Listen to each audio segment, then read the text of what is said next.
సత్యమందు వారిని ప్రతిష్ఠ చేయుము, నీ వాక్యమే సత్యము.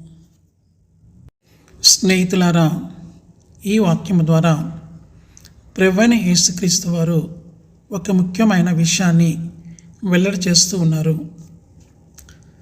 సత్యమందు వారిని ప్రతిష్ఠ చేయుము. ప్రతిష్ఠ చేయడం అంటే ప్రత్యేకపరచుట లేక పవిత్రపరచుట. ఇది దేవుని సత్యము చేత అంటే దేవుని వాక్యము చేత చేయబడుతుంది. నీ వాక్యమే సత్యము. దేవుని వాక్యము చేత విశ్వాసులందరూ పరిశుద్ధపరచబడతారు. అంటే వారు పరిశుద్ధమైన పనికి ప్రత్యేకింపబడిన వారు. మనము ఇలాగ కూడా చెప్పవచ్చు, విశ్వాసులందరూ క్రీస్తునందలి విశ్వాసము చేత ప్రతిష్ఠ చేయబడతారు.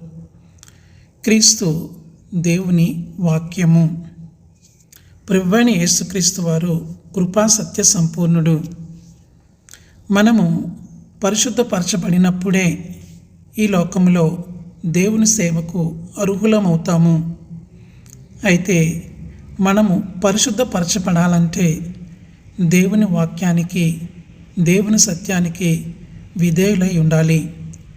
దేవుని వాక్యము దానంతట అది కదే, అంటే దేవుని వాక్యము దానంతటి కదే మనలను పరిశుద్ధులుగా చేస్తుంది. అయితే మనము దానిని గాయకొనాలి.